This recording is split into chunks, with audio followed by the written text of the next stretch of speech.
ఉప్పల్ నియోజకవర్గంలో మాజీ మంత్రి దేవేందర్ గౌడ్ ప్రచారంలో పాల్గొన్నారు. కాప్రా, సాయిరాం నగర్, సాయిబాబా నగర్, జమ్మిగడ్డతో పాటు పలు ప్రాంతాల్లో తన కుమారుడు మహాకూటమి అభ్యర్థి తుల్ల వీరేందర్ గౌడ్కు మద్దతుగా ఆయన ప్రచారం చేశారు.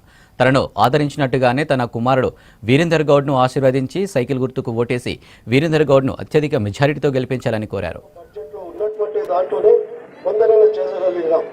ఈ రోజు బడ్జెట్ సమస్య లేనే లేదు.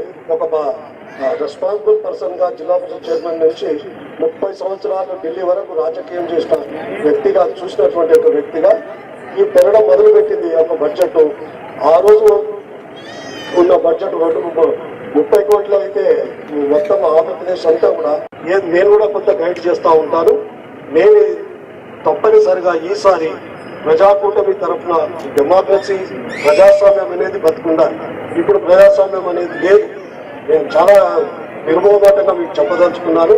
ప్రజాస్వామ్యం ప్రజలకు ఎవరు ఇక్కడ వస్తే ఏదైనా దరఖాస్తు తీసుకుంటారు, కానీ ఏం జరుగుతున్నదని ఎవరికి తెలియదు. ఒక ఆమె ఒప్పుకుంటా ఉన్నది, మాకు పెన్షన్ వస్తలేదు, అది వస్తలేదు అని చెప్పి ఇవన్నీ ఈ విధంగా కార్యక్రమాలు జరుగుతూ ఉన్నాయి.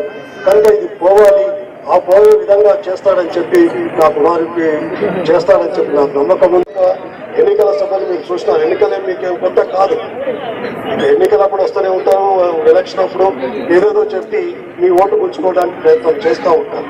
ఆ ఓటుతోటి అధికారం తెచ్చుకొని మళ్ళీ 4 కాంట్రాక్ట్లు ఇచ్చి వాళ్ళ దగ్గర పైసలు తిని ఆ పైసలు మళ్ళీ ఎదజల్లి మళ్ళీ మీ దగ్గర ఉన్న ఓటును కొనుక్కోవడానికి తినబెట్టు, తాగబెట్టు, ఈ పైసలు ఇచ్చు, ఆ విధమైన విష సరుకులో పడకుండా మనము జాగ్రత్త